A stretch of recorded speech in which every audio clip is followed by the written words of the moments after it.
Hello friends, एक बार फिर से आप सबों का स्वागत है हमारे YouTube channel BCS maths classes में। हम अभी एग्ज़ाम के दृष्टिकोण से मैट्रिक बोर्ड एग्ज़ाम जो 18 फरवरी को है उसके दृष्टिकोण से अभी कुछ इम्पोर्टेंट प्रश्नों का कलेक्शन दे रहे हैं। तो उसी कलेक्शन के तहत आज एक कड़ी और पेश है जो ये है। ये इतना बेहद खास सम है कि न जाने ये कितने बार आ चुका है, मुझे तो पता नहीं, बट मैं बहुत पहले से देख रहा हूँ। जब से मैं पढ़ा रहा हूँ 10, 11, 12 जो भी है, तो 10 के बोर्ड में ये कहीं न कहीं दिख जाता है, चाहे जिस सेट में हो, लेकिन दिखता है। हर बार दिखा है, पता नहीं इस बार भी दिखेगा। मे भी इसका डिजिट अलग हो सकता है, लेकिन ये आप इसको देख रहे होंगे, समझ रहे होंगे।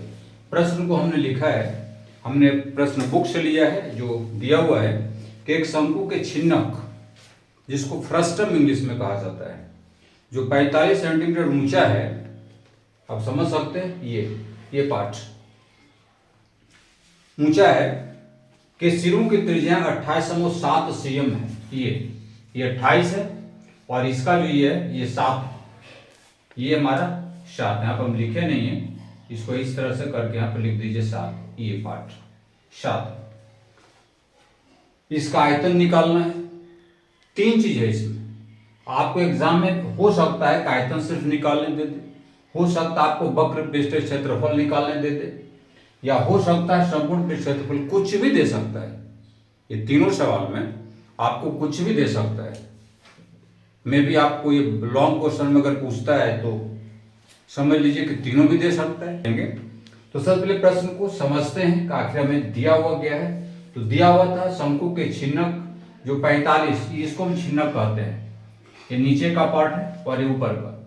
तो ये हमारा दिया हुआ था सिरों की जो त्रिज्याएं थी 28 और ये 7। हमने क्या किया है, OA चाहे OB, हमने पूरे को L2 माना, तिरछी ऊंचाई, और ये फिर OD या OC को हमने L2 माना है। ओहो सॉरी, ये हो गई S2 है, और OA की जो ऊंचाई है वो H1 लिया, चाहे OB की ऊंचाई H1 लिया हुआ है। तो इसको हम ऐसे समझ सकते हैं कि छिन्नक के दो लंबवृत्तीय शंकु OAB, समझिएगा ध्यान से, OAB और OCD, इसमें दो लंबवृत्तीय शंकु आपको देखने को मिल जाएगा।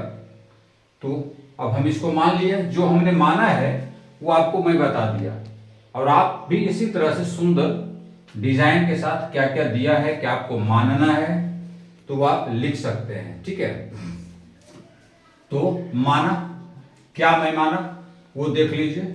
मैंने माना है शंकु OAB की ऊंचाई हमने H1 माना। शंकु OAB की तिर्यक ऊंचाई हमने इसको माना L1। फिर दूसरे रूप में हमने क्या माना है उसको आप देखिए। हमने OP, इसकी पूरी हाइट को H1 लिया, और OA और OB को हमने L1 लिया। क्लियर है, यहां से कोई परेशानी तो नहीं है। जैसे मैं लिख दूं कि OP हमारा H1 हो गया और OA बराबर OB हमने जो लिया वो हमारा L1 हो गया।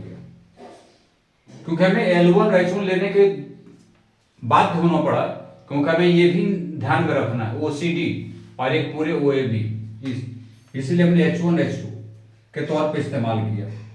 और इसी तरह फिर माना कि शंकु, ये हमने OAB की बात किया, अब हम OCD की बात करेंगे। शंकु OCD की जो ऊंचाई है वो हमने H2 लिया। इसी शंकु की जो तिर्यक ऊंचाई है, जिसको मैंने लेवल कर रखा है, वो हमारा L2 है। और इस आधार पर हमें समझना है, क्या समझना है, और इतना है, ये जो त्रिज्या है और ये जो त्रिज्या है, ये हमारे पास क्या है इसको भी समझिए। हमारे पास R1 है 28, इसको हम R1 कंसीडर करते हैं, और नीचे वाले को हम R2 कंसीडर कर लेते हैं। ठीक है, अब छिन्नक की जो ऊंचाई H है वो हमको दिया हुआ है। छिन्नक की ऊंचाई, अभी छिन्नक की ऊंचाई जो h है वो हमारे पास 45 सेंटीमीटर है। कितना है? 45। अब इस आधार पर अगर हम h1 निकालना चाहें, अब आप सोचिए कि इसको हमने h लिया यहां से यहां तक, और हमारा है h2 और ये पूरा है h1। तो इस आधार पर अगर मैं देखूं तो हमारे पास हो क्या जाएगा h1, ये तो समझने वाली बात है। h1 हो जाएगा 45 ये वाला पार्ट, और प्लस हो जाएगा h2, होगा ना। चलिए ये 1। तो सबसे पहले हमें OAB और OCD की जो ऊंचाई है वो निर्धारित करना पड़ेगा, है ना। निर्धारित कैसे करेंगे इसको समझिए। सबसे पहले आपको ये देखना होगा कि त्रिभुज जो है, त्रिभुज OAB तथा त्रिभुज OCD, इस बात को समझिएगा क्या है, समरूप है। समरूपता का जो परिमेय है आप पढ़ लिए होंगे, तो साधारण समझेंगे ये OAB और OCD क्या है, समरूप है। और इस आधार पर इसकी जो हाइट होगी यानी h1/h2 ये क्या हो जाएगा, इसके त्रिज्या के समानुपाती हो जाएगा। यानी अगर इसको काटें तो 4/1। अब यहां में ये समझ में आ गया कि हमें h1 और h2 इस प्रकार से मिल गया। अब समीकरण 1 और 2 हमने यहां देखे, समझिएगा थोड़ा ये क्या होता है। इस आधार पर अगर समीकरण 1 और 2 से समीकरण समझने की चीज है, हमें मिल जाएंगे h1 15। क्या मिल जाएंगे, आप अगर सोल्व करके देखें तो h1 हमारे पास मिल जाएंगे 15, मिलेंगे ना, बिल्कुल मिलेंगे 15 मिलेंगे। h1 4, h2 1 और h2 मिलेंगे 15 और h1 मिल जाएंगे 60, इतने मिल जाएंगे। तो इतने जब मिल जाएंगे तो इस आधार पर हम छिन्नक का आयतन निकालेंगे। क्या निकालेंगे, अब यहां पे हमें याद रखना पड़ेगा कि छिन्नक का आयतन होता क्या है, ठीक है। तो सबसे पहले शंकु OAB का आयतन, शंकु OAB का आयतन माइनस शंकु क्या होगा, OCD का आयतन। तो इस आधार पर बैठा दीजिए, इसका आयतन क्या होगा, 1/3 पाई होता है ना, तो पाई का 22/7 1/3 पाई r²h। r के जगह पे क्या लेंगे, 28 लेंगे, और फिर h के जगह पे 60 लेंगे, और माइनस वही बात यहां 1/3 22/7, और इसका जो r होगा हमने पहले ही आपको बता दिया है 7, और ये हमारा 15। इसको हम सॉल्व करेंगे। तो सॉल्व आप जैसे कर लीजिए। सबसे पहले तो समझिए कि 1/3 और 22/7 ये हमारे पास हो जाएगा कॉमन, और 28 का स्क्वायर क्या होता है वो कर लीजिए। 28 का स्क्वायर कितना होगा इसको देखना है। 28 27 7 784 और गुने 60 माइनस ये बच गया 49 गुने 15।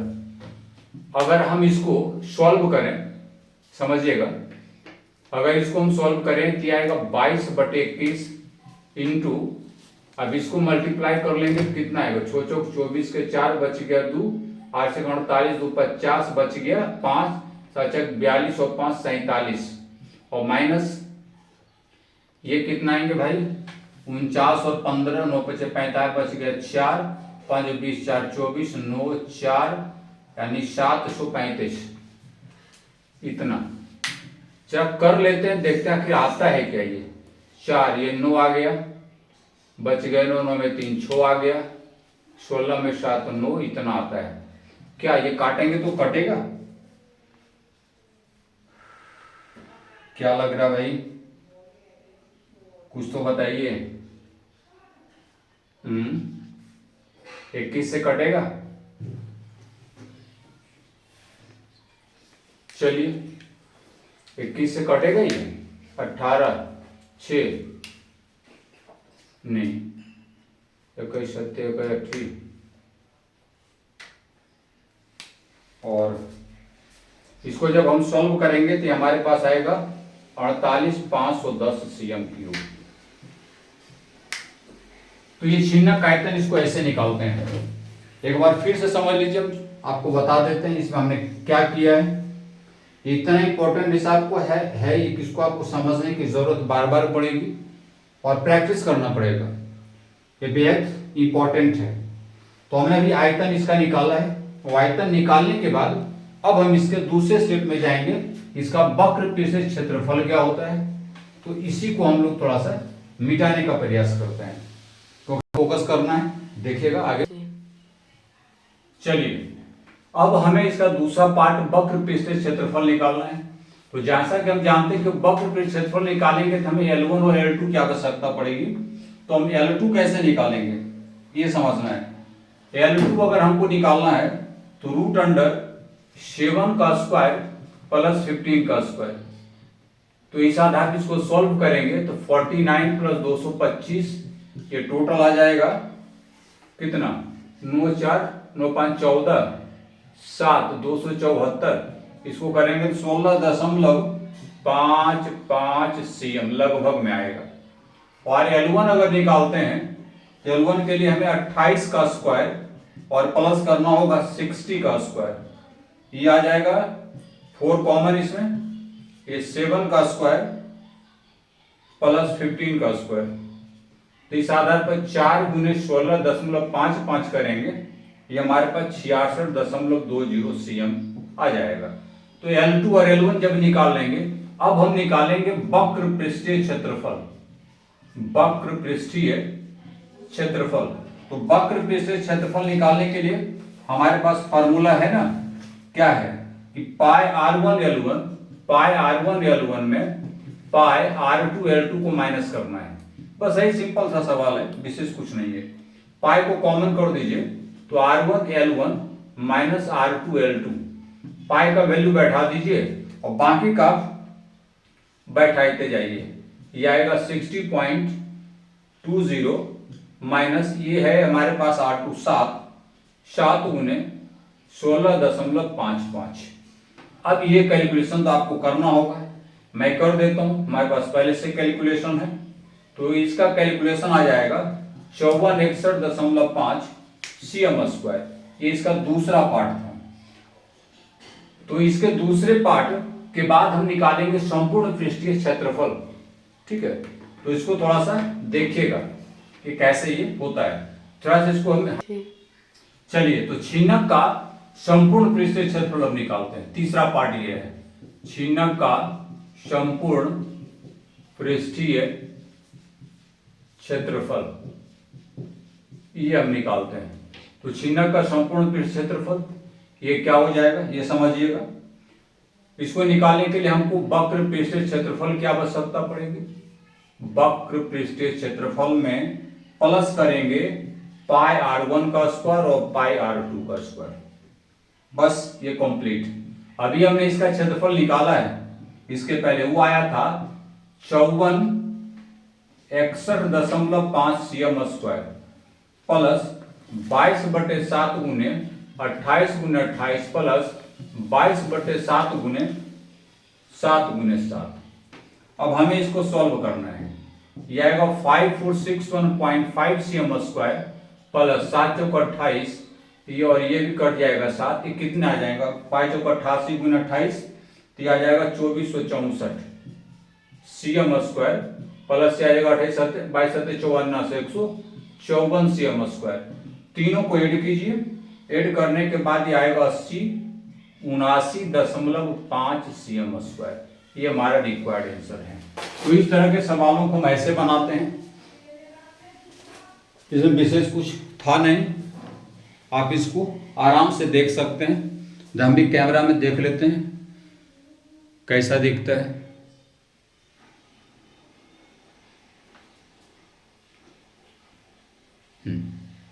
चलिए ठीक है, इसको यहां तक लाके रखिए, कैमरा में ध्यान दीजिएगा। इसको यहां लाइए, ये हमारा तीसरा आंसर है, ठीक है।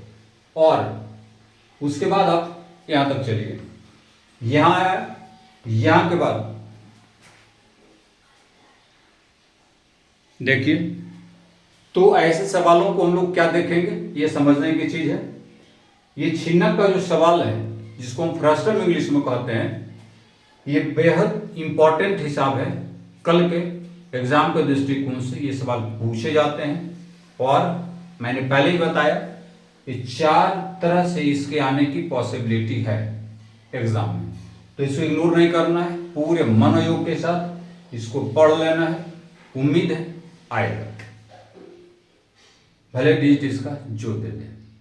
तो चलिए इसी कड़ी में हम कुछ और इंपॉर्टेंट सवालों को लेते हैं कल के ध्यान में रखकर। तो चलिए मिलते हैं अगले वीडियो में। चलिए, तो हमने जो सवाल लिया है बड़ा इंपॉर्टेंट है, ये भी है आपके एग्जाम का एक पार्ट हो सकता है, कोई डाउट नहीं है, मुझे तो कोई डाउट नहीं है। बट वर्ग अंतर फ्रीक्वेंसी कुछ चेंज कर दे, बट वैल्यू फाइंड करने सिंगल भी दे सकता है, डबल भी दे सकता है, देगा तो जरूर। अगर लॉन्ग आंसर क्वेश्चन में आता है तो इसकी संभावनाएं बनती है। अब देखिए मेरा एक्सपीरियंस क्या कहता है। तो इसमें प्रश्न क्या है कि निम्नलिखित आंकड़ों का माध्यक 525 है, यदि बारंबारताओं का योग 100 है तो x और y का मान ज्ञात कीजिए। सिंपल है, ये क्लास इंटरवल जिसको इंग्लिश में कहते हैं, आपने माध्यिक और बहुलक तीनों बेहतर ढंग से निकाल लिया होगा, जानकारी होगी। तो बस हम तो एक शॉर्ट वीडियो आपको दे रहे हैं। माध्यक दिया हुआ है यानी माध्यिका दी हुई है, बारंबारता का योग है। तो ऐसा क्यों ना करें, ये क्वेश्चन है, इसी क्वेश्चन में हमें जो जरूरत है उसको हम ऐड कर देते हैं ताकि आप उसको समझ लीजिए आसान से, और हमें जगह भी मिल जाए बनाने के लिए। तो मान लीजिए कि हमारा क्वेश्चन है और तो यहीं पे हम हल लिखकर इसको आगे बढ़ा देते हैं। एक हमें बॉक्स और बनाने की जरूरत पड़ेगी जिसको हम लोग पढ़ते हैं कम्यूटेटिव फ्रीक्वेंसी, संचयी बारंबारता, इसको ये कहा जाता है। अब आपको पता होगा कि संचयी बारंबारता निकलता कैसे है, यानी सबसे पहले बारंबारता को लेते हैं, फिर अगले वाले को उसमें जोड़ देते हैं, फिर अगले वाले को उसमें जोड़ देते हैं। तो इस तरह सब संचयी बारंबारता निकालते हैं। जैसे ये 2 है तो 2, अब आ जाएगा 2 और प्लस 5 7, और अब आ जाएगा 7 प्लस x आएगा ना, और अब बनाते जाएंगे। इसके बाद आएगा हमारा 12 और 7 19 प्लस x, फिर 19 और 17 हो जाएगा हमारा 36 प्लस x, फिर 36 और 20 हो जाएगा 56x प्लस, और फिर यहाँ पे आएगा 56 प्लस x प्लस y, ये आ जाएगा हमारा 65 प्लस x प्लस y, और ये आ जाएगा 65 और 7 तो 72 प्लस x प्लस y, और ये आ जाएगा 76 प्लस x प्लस y। यानी क्लियर है कि हमारे पास ये जो आएगा बारंबारता का योग जो होगा वो यही होगा, ये वाला बारंबारता का योग। तो सबसे पहले बारंबारताओं का योग जो है वो 100 दे रखा है, यानी 76 प्लस एक्स वाई, तो 100 योग दिया है। तो सबसे पहले ये देखेंगे हमारे पास दिया है, क्या दिया है, दिया है n है 100, n बारंबारताओं का योग को हमने n ले रखा है, तो ये हमारा n आ गया। n कितना आ गया 100, और इसलिए 76 plus x plus y equal to 100 के बराबर हो जाएगा। तो इस आधार पर हम 100 माइनस 76 कर देंगे, इसलिए ये आ जाएगा हमारे पास 24, इसको 1 मान लीजिए, x प्लस वाई निकल गया। अब चूंकि हमें चलना है इसके पैटर्न के आधार पर, हमें आंकड़ों का माध्य दे रखा है, तो आंकड़ों का माध्य क्या दिया और इसमें क्या क्या आवश्यकताएं पड़ेगी माध्यिका के फॉर्मूला में, यानी माध्यक के फॉर्मूला में, या कहिए आप मीडियन के फॉर्मूला में, तो वो हम पहले शॉर्ट लिस्ट कर लेते हैं। उसके बाद उसके फॉर्मूला पर उसको सेट करेंगे और इस आधार पर एक्स और वाई का सेपरेट आंसर निकाल लेंगे। तो सबसे पहले हमारे पास माध्यक दिया हुआ है, माध्यक लिखते हैं, ये माध्यक है 525 मीडियन, और ये 525 का जो वर्ग अंतराल है वो क्या होगा ये भी निर्धारित करना पड़ेगा। तो 525 का जो वर्ग अंतराल होगा ये कैसे निर्धारित होगा? तो पहले वर्ग अंतराल को काउंट कर लेते हैं, 1 2 3 4 5 6 7 8 9 10। क्या है? 10 हो गया, कोई दिक्कत नहीं है। और n/2 इससे हम लोग क्या निकाल लेते हैं, n/2 कर लीजिए। n/2 अगर हम करते हैं 50 आता है। और देखिए ये 50 36 के बाद वाले कॉलम में ये हमारा माध्यक वर्ग हो जाएगा। ये वाला क्या हो जाएगा? माध्यक वर्ग ये हो गया हमारा। तो अब इसका जो वर्ग होगा यहां पे लिखते हैं, ये हो जाएगा माध्यक वर्ग 500 से 600। ये है माध्यक वर्ग इसका। अब देख लीजिए हमें क्या क्या आवश्यकता है। एल कितना होगा? एल होगा 500, निम्न सीमा इसकी। उसके बाद एफ की आवश्यकता है, ये 20 है। फिर सी एफ की आवश्यकता है जो 36 प्लस एक्स है।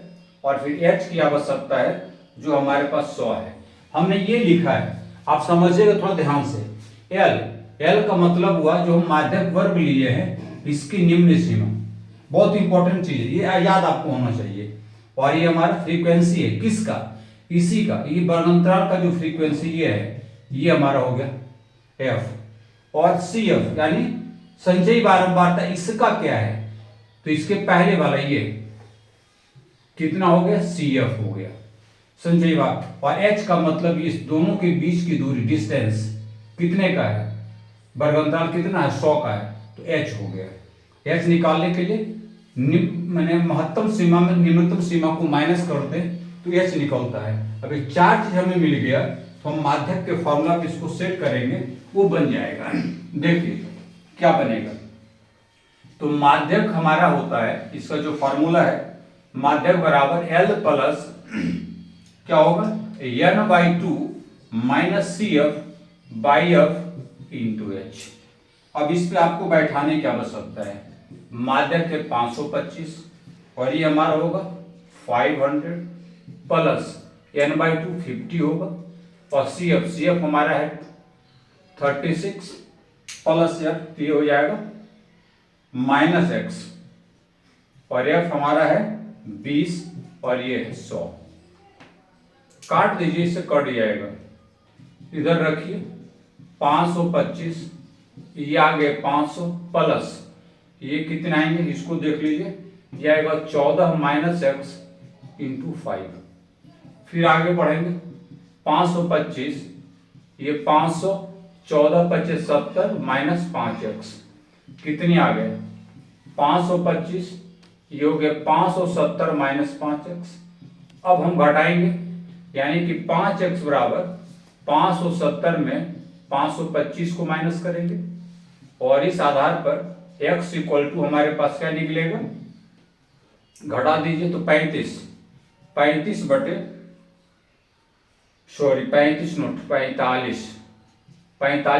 5 कटेगा 9। x का 9 आ गया।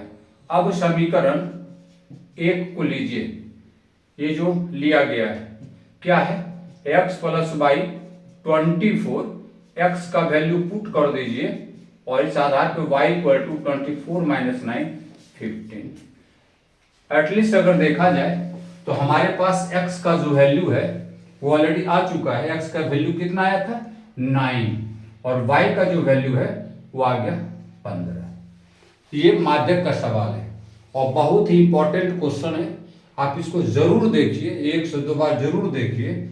क्वेश्चन प्रोबेबल है, एग्जाम में आने वाला है, आ सकता है।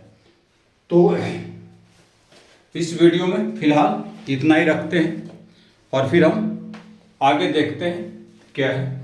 तो कहना बस वही है, गुजारिश आप सबों से निवेदन है कि आप जरूर इस वीडियो को लाइक शेयर और सब्सक्राइब कीजिए।